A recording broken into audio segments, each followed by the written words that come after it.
Alright, good morning. We're going to conduct a work health, place and safety meeting.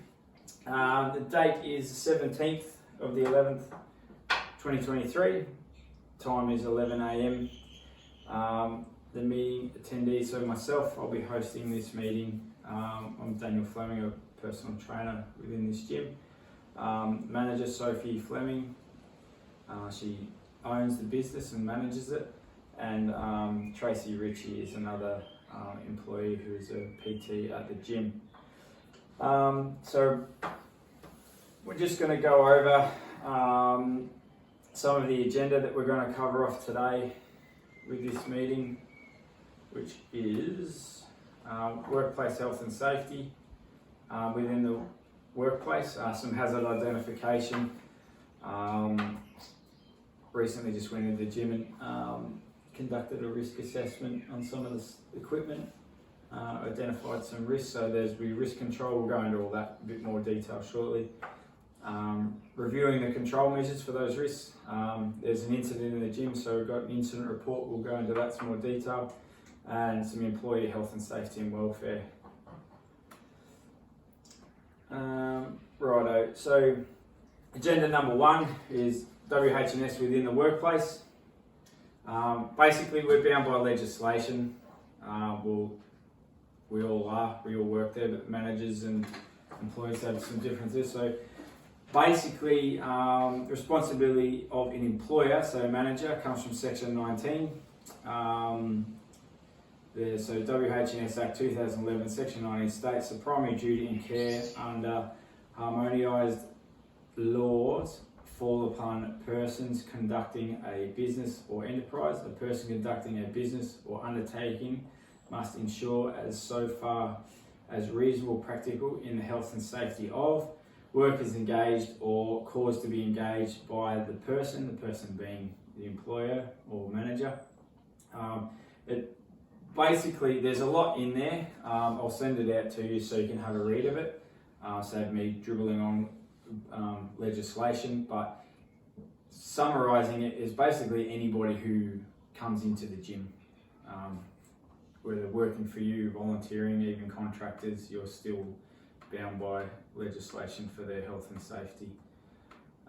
So responsibility of employers. So Section 7, that basically defines what a worker is. So a person is considered a worker if the person carries out work in any capacity for a person conducting a business or undertaking, including work as, so an employer, a contractor, a student, gaining work experience, or even a volunteer. So you're still better look after them. So section 28 is simply what an employer must do. So while at work, a worker must take reasonable care for his or her own health and safety, take reasonable care that his or her acts or omissions do not adversely affect the health and safety of other persons, comply so far as the worker is reasonably able with any reasonable instruction that is given by the person conducting the business or undertaking to allow the person to comply with that act. Alright, so that's it can be a bit sort of hard to read, but like I said, I've got it all written out there, which I'll send out to you so you can sort of go over that. Alright, so agenda number 2. So we've got hazard identification. So I conducted a workplace risk assessment, and I recorded my findings on a risk register. So I'll just go to that risk register now of where I did that, which is right here. So I literally went to the gym and just before class had started, and identified 3 different items that that can be a potential hazard. So I found some loose bolts in various dumbbells, with it's like a guide here that can indicate, helps me indicate the severity or action that needs to be taken either straight away or if it can be left. So with the loose bolts in the dumbbell, so severity impact is come at 4 and likelihood occurrence at number 3. So you add those together, you get a 12H, so high, which is at the top. So this needs fixing ASAP. So method would be to repair them as soon as possible. So for the details for that, we want to eliminate them so no one can use them until we fix them. So immediately tag them out so they can't be used, and then tighten the bolts up basically with aid of some Loctite so that they don't, come loose again. So just bear with me.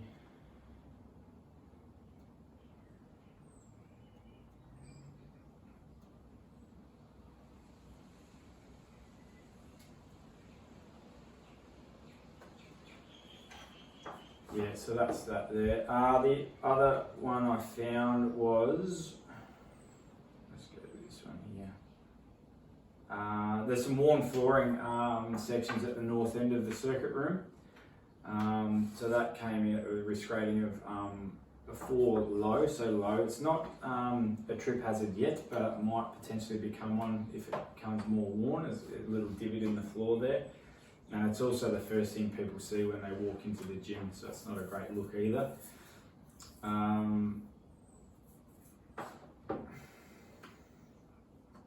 Simply needs to be replaced before it gets any worse.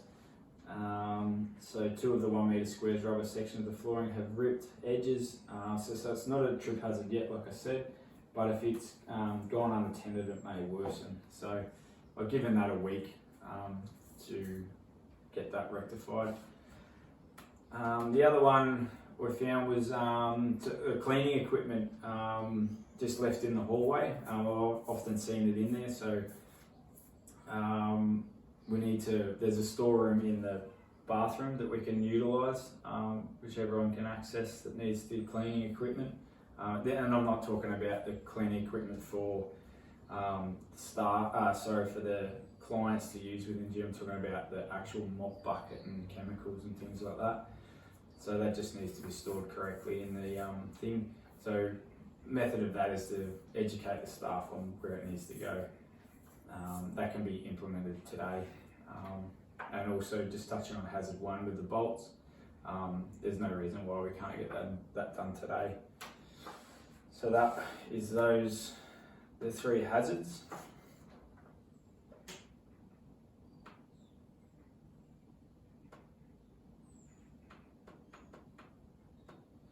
So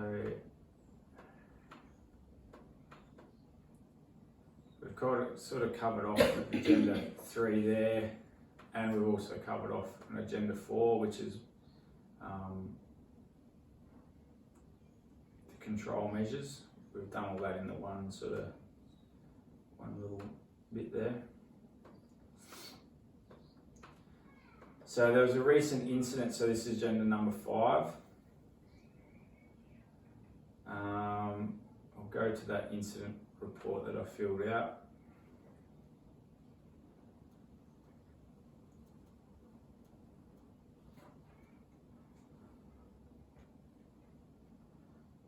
Alright, so the incident occurred on the 1st of the 10th, 2022. So the purpose of this bracket wasn't that long ago, let's just say. Where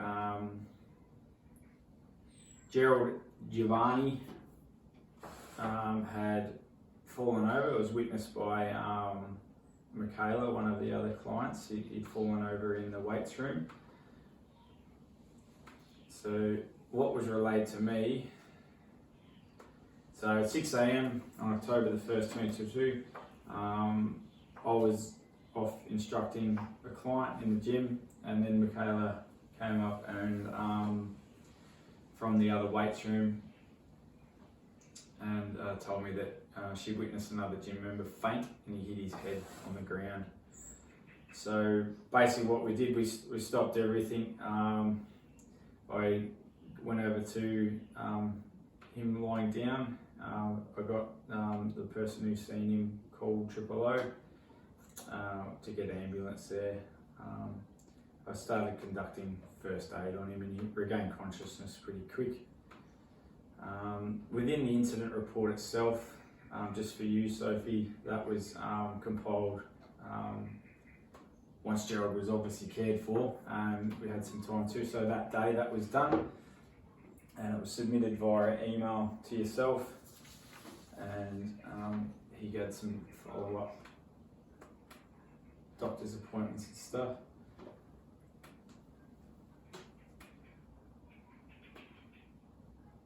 So what we did to resolve the incident, basically the incident had occurred, so I attended the weights room located around the floor.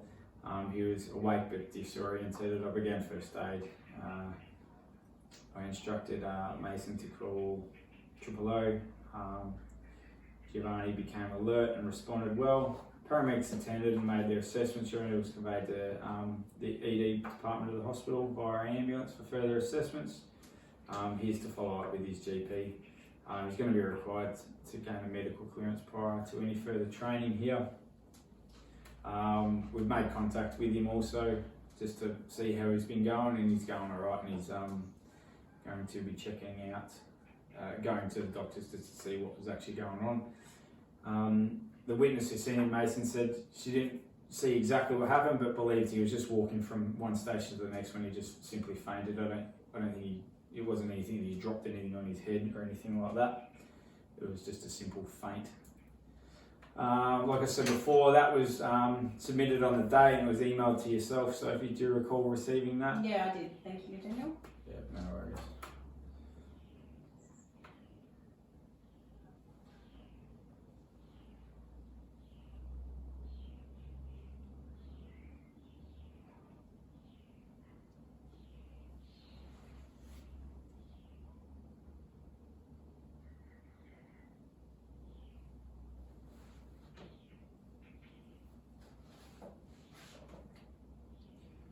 Alright, so agenda number 6.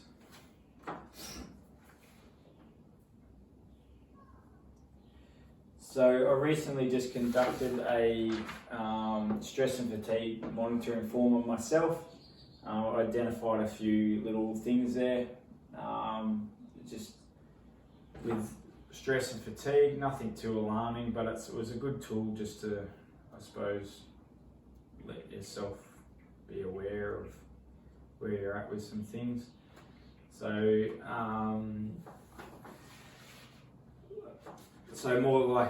more so with my day job, not so much within the gym. Do you carry out long periods of work with mentally draining? It was a yes. Do you carry out, so I'm a shift worker, so that's a yes. And is performed at low body clock times between 2 and 6 a.m. is a yes. Obviously when I'm on night shifts, it's unavoidable. I have to do that sort of stuff. With the self-monitoring, I only had to tick one box of just feeling drowsy. I didn't have to tick any of the other boxes. But in saying that, it gives you some strategies of what you can do, so some control measures, I should say. So it all boils down to just trying to take regular breaks to try and minimise your fatigue. Disengage from the task if you can with your regular breaks. Control measures for the shift work, well, it's hard, but ensure that your time away from work in between shifts is you get some adequate rest. For the low body clock times, which is also a hard one when you're actually working night shift from 10 till 6 in the morning, just got to try and help as much sleep during the day as much as you can. If your sleep's broken, maybe I can maybe reach out to my bosses and tailor the tasks I have to do, just so don't be afraid to speak up, basically. So that's probably a good form for yourself or anyone that can fill that out.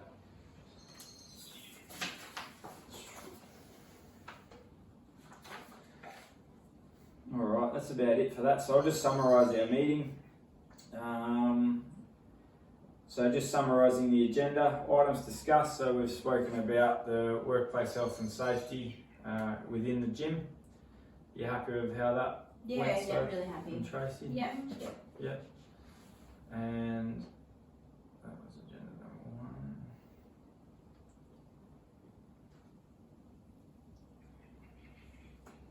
The hazard identification within that,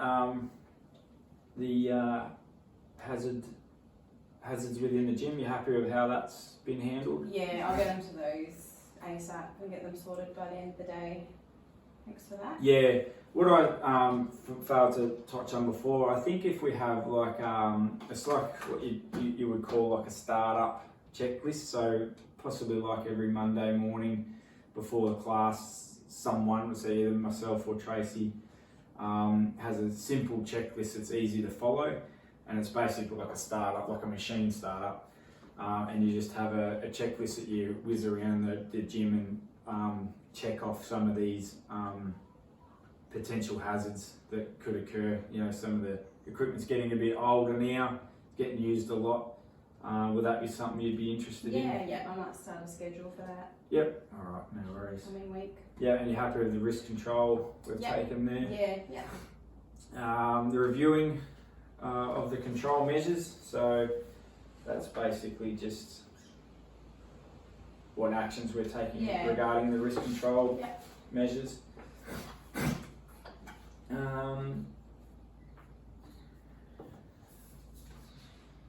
All right. Any further follow-up you want from any of this? No, I think you've covered all bases. Yep. All right. No Doing a worries. good job in the gym and Yep. keeping everyone safe. Yeah. No worries. Thank you, Tracy and Daniel. Yep. Any questions from either of you two? No. No. Happy with that. Happy. Thank you. Very good. Thank All right, you. we'll wrap that up there so we can follow up this another meeting, let's just say a month from now, Yeah. see how we'll implement those things like with the startup checklist for the hazards and things like that, and Sounds get those things fixed. Yeah, sounds good. All right, Thank you. cool. Thank you.